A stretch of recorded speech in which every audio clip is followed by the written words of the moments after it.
Hey, we've got a really great episode for you, but before we get to that, I really want to talk to you about the Team Trees initiative here on YouTube. It was started by Mr. Beast. Hey, Mr. Beast here. Today we're gonna buy every item in this store. Mark Rober. If anyone was going to make a revenge bait package and over-engineer the crap out of it, it was going to be me. And Smarter Every Day. Hey, it's me, Destin. Welcome back to Smarter Every Day. With the goal of raising $20 million to plant 20 million trees before January 1st, 2020.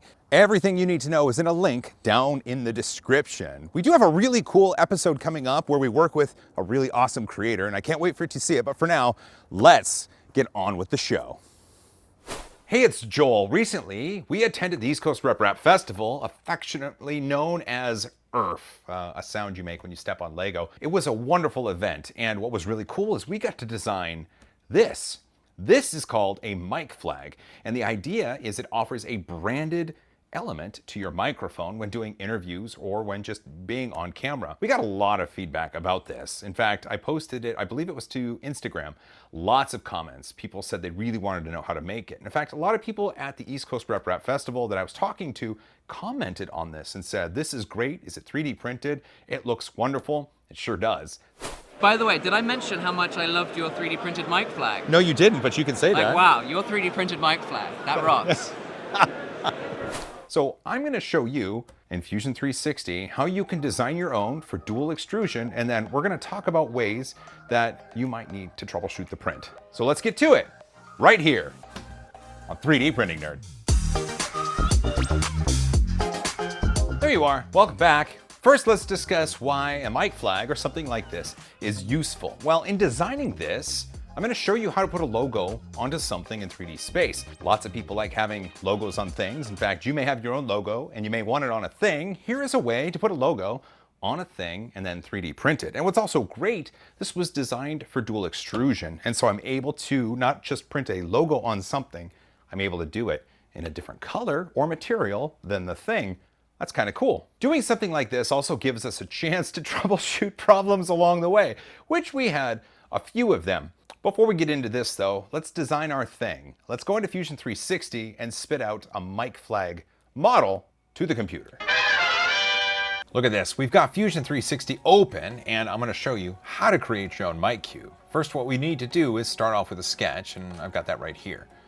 Click right here, and then I'm gonna go up to create rectangle and center rectangle. And from origin, I'm gonna click and drag out and type 69 for each side, and then hit enter, because our measurements say that the mic cube should be 69 millimeters on either side.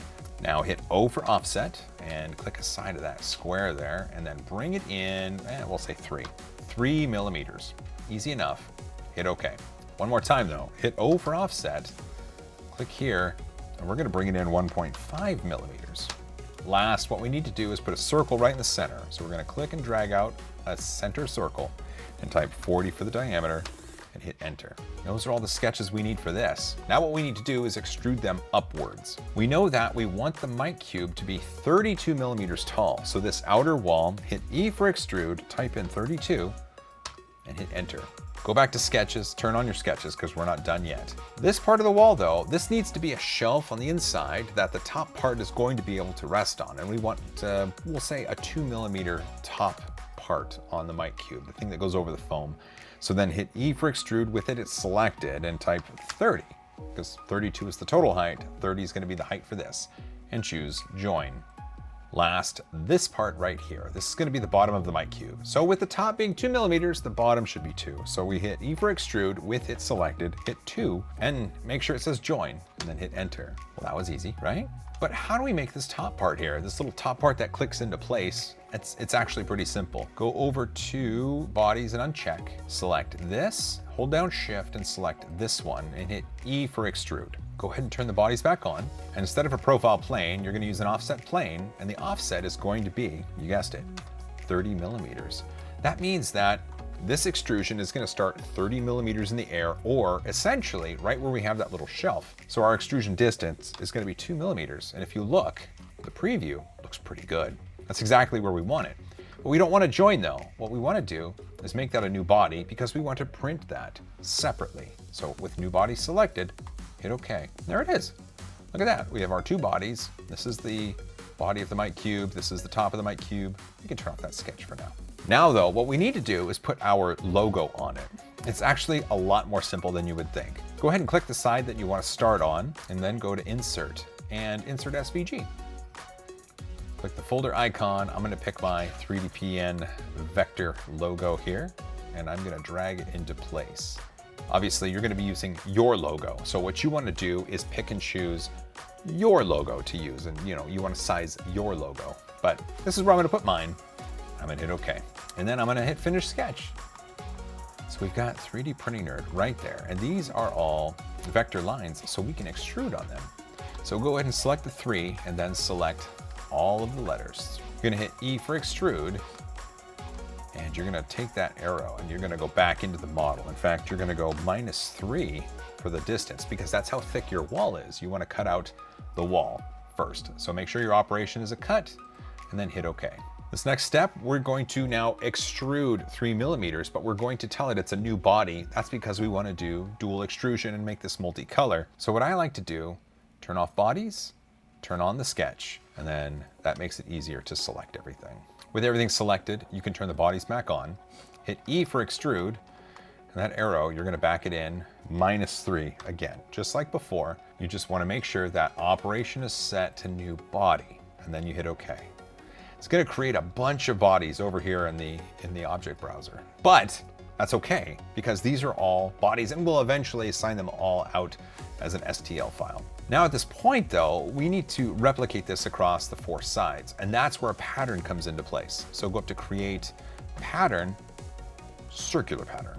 Yes, it's a square. We want circular pattern. Pattern type is going to be features, and for objects, we're going to go down here and select this. Remember, this was the extrude, that was the cut. This is the extrude, that was the fill in. So we're going to first choose the cut.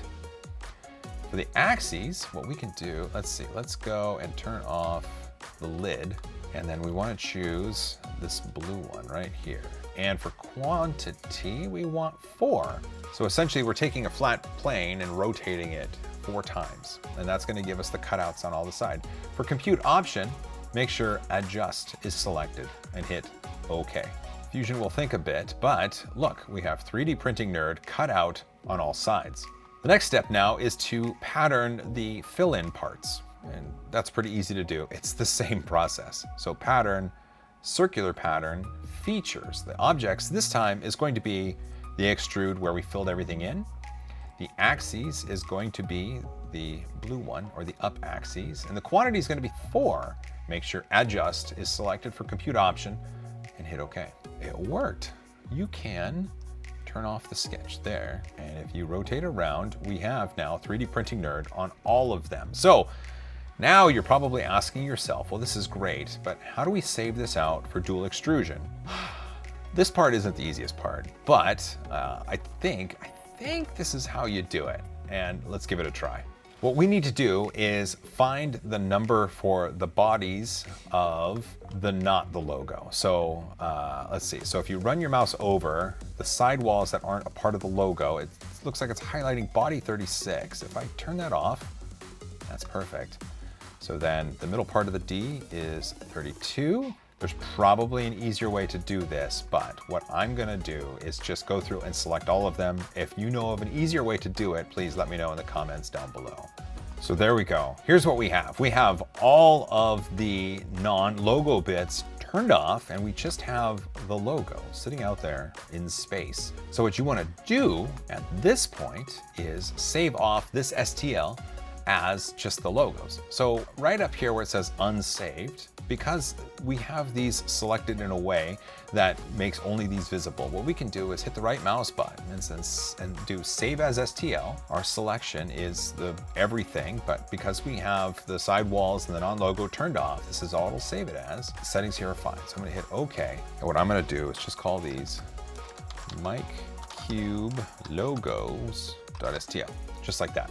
So if you have everything selected, whatever you have selected, you can hit the right mouse button and you can hit the show or hide thing. And that will just, everything that's shown will be hidden and everything that's hidden will be shown. So we have this lid up top. We don't want to save that with everything else. So here we go. This is just the mic cube part. We can go up here, hit right mouse button, save as STL, hit OK, and we'll call it, how about mic cube outer. Now the last thing to do, so this up top, this lid right here, this is just body 2. We can just right click on the body and say save as STL, and we'll call it mic cube lid.stl. And that's it. That's it right there. That's how you create a mic cube in Fusion 360. Now all I have to do is print it out. I'm dragging both STLs into Idea Maker, and here they are. I do get a notice that they're invalid. So what I can do is click each one and then go to repair and hit OK. These are both assigned now to a certain extruder. So what I want to do is assign the part of the mic cube that's not the logo to the left extruder. Under pan, now it's the left extruder. The left extruder, I'm going to change the color and it's going to be blue. So now what I need to do is select this model and say, you're on the right extruder and your color is going to be white, just like that. Last, I need to hit Control A to select them all. And now with them all selected, I'm going to hit the right mouse button. I'm going to hit Align. Not too bad. So what this does, this aligns the model. Essentially, instead of place them on the build plate, it says align them all in the center and they should work out. And that's how that works out. So now, pretty cool. And that's set for dual extrusion. So now all we have to do is print it out and see what happens. Yay, we've done the tutorial. Now you're armed with information that shows you how to put a logo onto something. And in this case, it is a mic flag. I mean, look at it. So it's really simple because these were the 2 pieces that we modeled. And this foam inside, this is literally just foam. Like, go buy something on Amazon, unbox it, and then take a knife to the foam and just cut out a shape that's similar in size to the inside, and then use a knife to cut out a hole similar in size to this, a little bit smaller because you want that friction fit. And you put this on the inside, and then I friction fit this on top, and then you have a mic flag, and it just goes on your microphone. Lickety split, just like that. And now you're ready to interview anyone you want to. This is kind of cool. But there were some problems along the way, and I think this is useful information. So let's get into these. First, you're gonna ask me, Joel, did you use the palette? The palette does multicolor, multi-material. Did you use that? I didn't, because that was busy on another job. You'll get to see that in the future. Don't worry about it. So the first thing I did was load up the FlashForge Creator 3 with Filament, and I gave it a try, and I ran into a number of errors. I mean, look at that. That's spectacular. Look how it kind of, it was almost like a layer shift, but it's a dual independent extruder. So layer shifts aren't really a typical thing on that. The FlashForge Creator 3 did run into some issues. I used FlashPrint, I used Simplify 3D, and there were a myriad of settings that I had to adjust. And I got something, honestly, that was close. Like these are close. This is close, but again, this is something that's going to be in the public on video in front of people. I want this to be as perfect as possible. And so stuff like this, I expected more from this machine. And I'm really sad that the machine didn't perform as expected. So all of those prints, those will get ground up and turned into filament later. Next, we moved to the ZMorph VX. It's a neat machine with a myriad of tool heads that it can use. The one that I chose for this is actually 2 filament goes in, 1 filament comes out. It's like Thunderdome. Welcome to Thunderdome! For filament. And it's cool because you can do 2 color because there's 2 filaments, but you can also do a gradient because it's able to mix depending on how fast you feed the filament into the nozzle. For this, I just wanted dual color because I wanted white for my logo and blue for the rest of the mic flag. Problem was, it just didn't do it good enough. So first I started with this. I thought this was great. It doesn't have a bunch of extra stuff on it, but the problem is because it's a mixing tool head, I needed to purge the white filament more because the Hi-Fi blue filament from Protopasta has a lot of pigment in it. And unfortunately, this isn't something that I can show on camera at a show when I'm interviewing someone. There weren't a lot of wisps or strings on this. It did perform well. I tried to purge more, but I could never get a usable solution.